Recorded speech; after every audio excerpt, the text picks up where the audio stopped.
Hello and welcome to the Daily Aus. I'm Emma Gillespie. I'm Billi FitzSimons. In case you missed it, the coalition is divided over net zero. Former Nationals leader Barnaby Joyce has this week introduced a bill to scrap Australia's legal commitment to reach net zero emissions by 2050.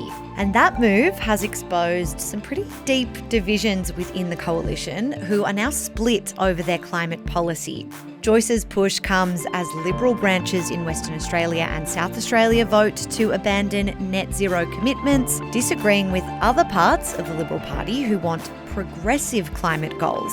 Today, we are going to unpack the debate over net zero and what all of this means for the coalition, its climate stance, and Australia's climate goals more broadly. I want to start with the basics. So, as you said, today we are talking about the coalition's disagreements about net zero, and this all started with Barnaby Joyce introducing this private members bill. Just for anyone who might not be familiar with him or who might need a refresher, who is Barnaby Joyce? Okay, so Barnaby Joyce is a Nationals Party MP. So the Nationals forms the coalition with the Liberal Party. But you might be familiar with Barnaby Joyce because he used to be the leader of the National Party. He's also a fairly prominent character, I would say, in Australian politics. Yeah, there have been a few high-profile incidents that have involved him that have meant that he's kind of gained this national prominence that perhaps not all national MPs or national leaders even get. Exactly. But Barnaby Joyce is no longer the leader of the Nationals Party. He is still an MP though, so he's the member for New England, which is a really large electorate in country New South Wales that covers towns including Tamworth and Armidale. And Barnaby Joyce really kind of platforms himself as a leader for Australia's regional communities. Yes. And so he has introduced this bill. What is it? That's the $1 million question, Billi.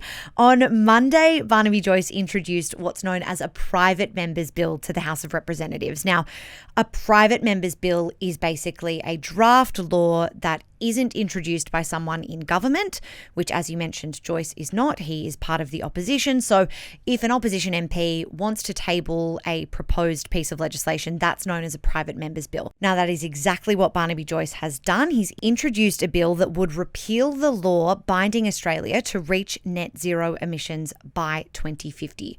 So basically, he's proposing a plan to scrap net zero and other related measures, including what's known as the Net Zero Economy Authority. That is an independent body tasked with helping workers transition into low emissions industries from the kind of traditional fossil fuels sector, etc. In a speech to Parliament tabling this legislation, Joyce said that Australians are being done over by net zero energy policies, to use his words. He argued that, quote, net zero is going to have absolutely no effect on the climate whatsoever. Okay, before we go any further, do you want to just explain to us what exactly is net zero? Yeah, so net zero is an abbreviation for net zero greenhouse gas emissions.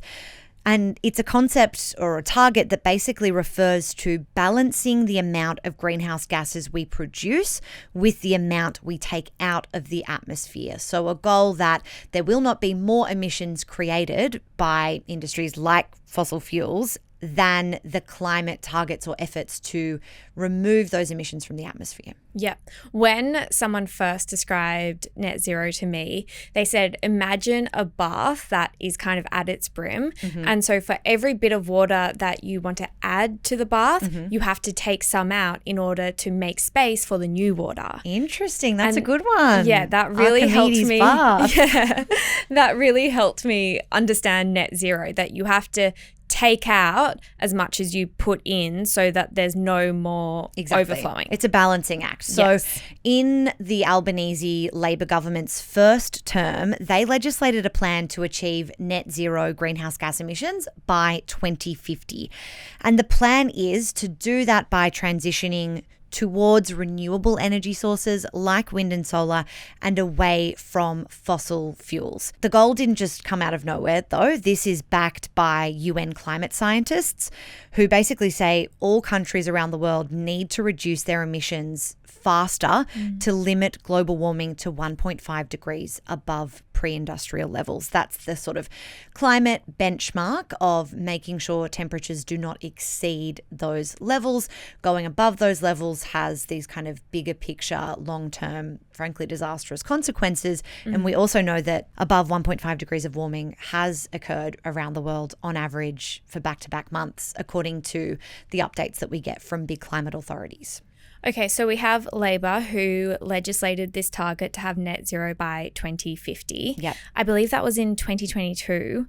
What was the coalition's stance on that bill at the time? Well, they did oppose Labor's legislation of net zero by 2050.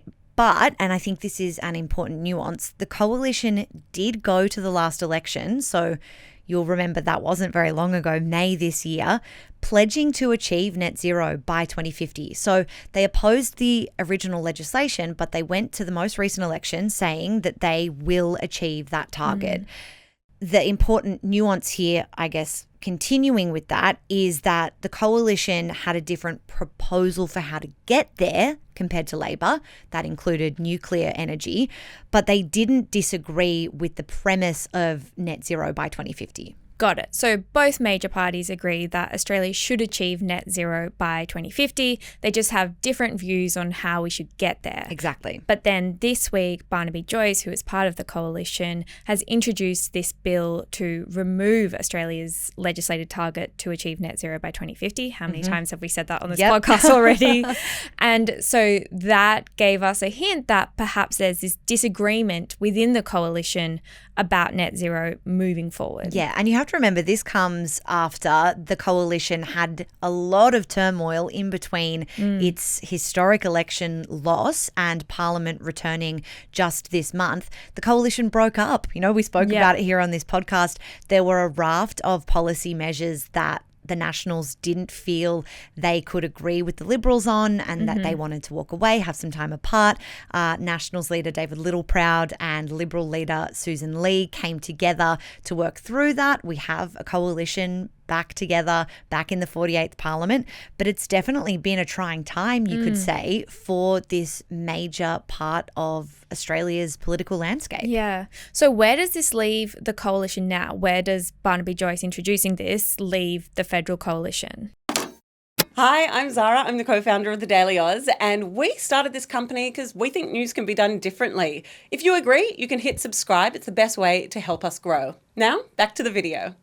Well, Susan Lee, the opposition leader, or rather a spokesperson for her, said that Joyce is entitled to put forward his private member's bill. You know, anyone in the House of Reps can do that. That's his prerogative. One thing to note, though, is that the Liberal Party is currently conducting a post-election review of all its policies, including on energy. As I mentioned, trying to understand that significant defeat at the May 3 election. And you know, although I said they did go to the last election committing to net zero by 2050, they haven't officially said that they are going to continue with that pledge moving forward. So their stance on the policy is a little bit up in the air right now. But a coalition spokesperson did tell the Daily Aus that any new policy from the Liberal and National parties would aim to drive down both power bills and emissions. So they're not suggesting that they'll abandon climate goals altogether, but it's a little bit unclear.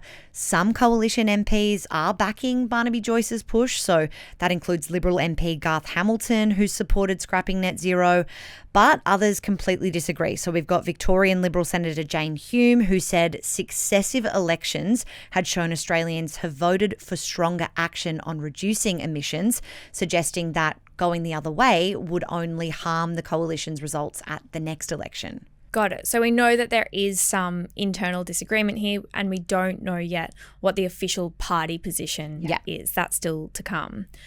What is Labor's view on all this? Well, the government has really seized on these developments to question the opposition's commitment to net zero, to climate change and climate targets more broadly. So it's worth adding that, you know, Labor does have a really significant majority in the lower house, in the House of Representatives. So coalition legislation on climate that Labor disagrees with is going to be incredibly tough to pass. Prime Minister Anthony Albanese's office has pointed out a contradiction from the coalition, saying that even Peter Dutton, to use his words, backed net zero. Peter Dutton being, of course, the former opposition leader. But Albanese said Susan Lee won't back net zero. Climate Minister Chris Bowen has argued that Barnaby Joyce's bill shows internal divisions, what we've touched on, Billi. Bowen told Parliament that, quote, people in rural and regional Australia have the most to gain from jobs and investments created by net zero. So Labor is clearly trying to paint this kind of image of a very fractured coalition, that it is divided on climate policy. And I'm sure that we will be hearing a lot more of that sentiment from Labor going forward. And then just to end, in terms of this private members bill that Barnaby Joyce has introduced, I mean, I think it's fair to say that's not going to pass. Yeah, it won't have enough support, even if the coalition are united on wanting to ditch net zero. Not only does Joyce not have the full support of the coalition, but he also needs the support of the government, which obviously he doesn't have.